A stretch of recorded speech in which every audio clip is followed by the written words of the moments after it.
अगर police officer किसी भी कॉग्निजेबल ऑफेंस की जानकारी मिलने पर किसी भी व्यक्ति को गिरफ्तार करने आती है तो उस व्यक्ति के पास कुछ राइट्स हैं जिसका वॉलेशन पुलिस नहीं कर सकती। ये तभी पॉसिबल है जब उस व्यक्ति को अपने अधिकार पता है। तो वन बाय वन करके आज के इस पर्टिकुलर वीडियो में हम उन सभी अधिकारों के बारे में डिस्कस करेंगे ताकि हर एक व्यक्ति को अपने अधिकार पता हो।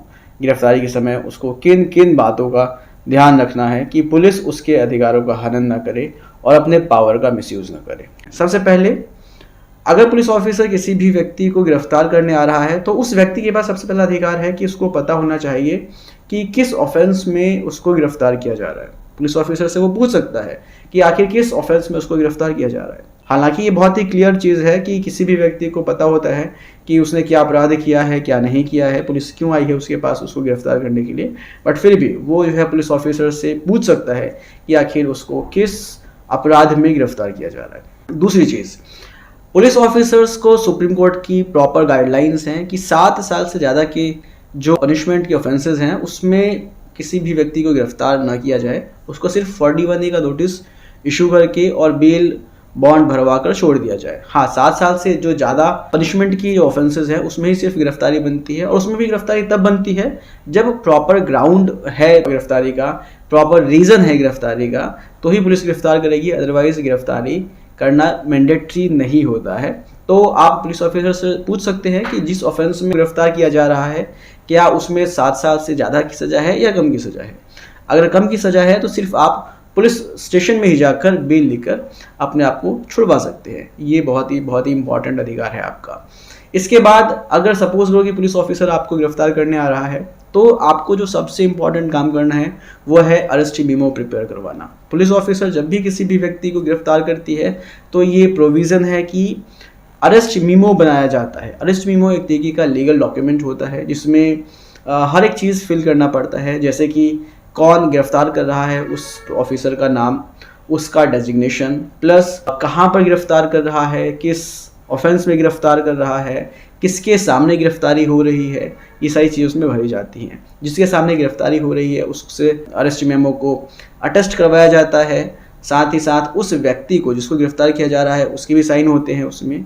तो अरेस्ट मेमो बेसिकली बनवाने का पीछे का एक मेन रीज़न होता है कि अरेस्ट मेमो से ये क्लियर हो जाता है कि व्यक्ति को गिरफ्तार कर लिया गया है। अगर पुलिस अरेस्ट मेमो नहीं बनाती है तो वो इलीगली जो है किसी भी व्यक्ति को डिटेन करती है, तो वो चीज़ रोकने के लिए अरेस्ट मेमो बनाना बहुत ज़रूरी है। और बेसिकली मैंने देखा है कि कई लोग कहते हैं कि भाई पुलिस तो आप मनमानी करती है, वो हमारी बात तो सुनती ही नहीं है। तो ऐसा नहीं है।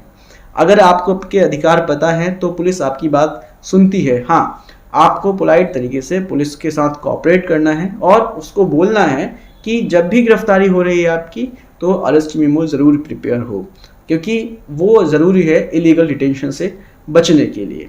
ये आपका अधिकार है। अब इसके साथ ही सपोज करो कि जो है कि आपको आपके घर से अरेस्ट नहीं किया जा रहा, कहीं दूसरी जगह से अरेस्ट किया जा रहा है, तो वहाँ पर पुलिस अगर अरेस्ट मेमो नहीं बनाती है और आपको अरेस्ट करके पुलिस स्टेशन ले आती है तो पुलिस स्टेशन में अरेस्ट मेमो बनता है। और फिर आपके पास अधिकार है कि आप पुलिस वालों से कहिए कि आपके जो रिलेटिव्स हैं, जो आपके घर वाले हैं, उनको इन्फॉर्म किया जाए ताकि वो आकर उस अरेस्ट मेमो को अटेस्ट कर सके। तो अपने रिलेटिव्स को इन्फॉर्म करवाना भी आपका अधिकार है और आप जो है करवा सकते हैं। विद इन 12 आवर्स पुलिस वालों को करना पड़ता है। अरेस्ट करने के बाद जो है आपका अधिकार है कि आप पुलिस वालों से अपना मेडिकल एग्जामिनेशन करवाइए। मेडिकल एग्जामिनेशन बहुत ज़रूरी है क्योंकि मेडिकल एग्जामिनेशन से क्लियर हो जाता है कि आपको कोई पहले चोट नहीं लगी है और उसके बाद अरेस्ट करने के बाद पुलिस वाले आपके साथ मार पिटाई ना कर पाएँ। इसलिए जो आपका मेडिकल एग्जामिनेशन है वो होना बहुत ज़रूरी है। ये आपका अधिकार है। आपको पुलिस ऑफिसर से अपना मेडिकल एग्जामिनेशन ज़रूर करवाना चाहिए। उसके बाद आपका ये भी अधिकार है कि अगर पुलिस ऑफिसर्स आपसे कुछ इंटरोगेशन करते हैं और आप चाहते हैं कि उनके जवाब को आप ना दें तो फिर आपका अधिकार है कि आप जो है उनसे बोल सकते हैं कि आपको आपके एडवोकेट से पहले मिलाया जाए। तो एडवोकेट से मिलना भी आपका लीगल राइट है, आपका अधिकार है। आप पुलिस वालों से डिमांड कर सकते हैं कि आपको जो है पहले एडवोकेट से मिलाया जाए, उसके बाद ही आप उनके क्वेश्चंस का आंसर देंगे, ये भी आपका अधिकार है। अगर सपोज करो कि किसी महिला की गिरफ्तारी करने पुलिस आई है तो उसके लिए ये जरूरी है कि एक महिला पुलिस ऑफिसर ही उस महिला को गिरफ्तार करेगी, कोई पुरुष पुलिस ऑफिसर उसको गिरफ्तार नहीं कर सकता। इसके साथ ही एक चीज और ध्यान में रखने वाली बात है कि महिला को सनसेट के बाद गिरफ्तार नहीं किया जाता और सनराइज से पहले जो है गिरफ्तार नहीं किया जाता। इसका मतलब ये हुआ कि सनसेट और सनराइज के बीच के जो समय है, जो रात का समय है, उसमें महिला की गिरफ्तारी नहीं होती है।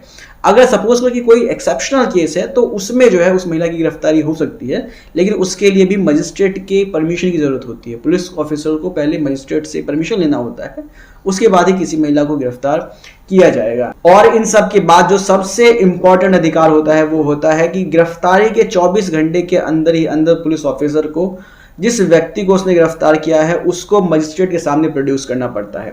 अगर सपोज करो कि इन्वेस्टिगेशन 24 घंटे से ज़्यादा चल रही है और उस व्यक्ति से अभी भी पूछताछ की ज़रूरत है तो पुलिस ऑफिसर को विद इन 24 आवर्स उस व्यक्ति को मजिस्ट्रेट के सामने प्रोड्यूस करके फर्दर कस्टडी के लिए डिमांड करना होता है। अगर उस व्यक्ति को मजिस्ट्रेट के पास 24 घंटे के अंदर प्रोड्यूस नहीं किया जा रहा है और उस व्यक्ति को बिना परमिशन के कस्टडी में रखा जा रहा है तो ये एक तरह की इलीगल कस्टडी होती है और इसके लिए जो है पुलिस ऑफिसर रिस्पॉन्सिबल होता है, उसको इसके लिए सजा भी मिल सकती है। तो ये सारे अधिकार हैं आपके जो आपको पता होने चाहिए किसी भी गिरफ्तारी के समय। आई होप आपको समझ में आया होगा कि क्या क्या आपके अधिकार हैं। मिलते हैं नेक्स्ट वीडियो में, टेक केयर, बाय बाय।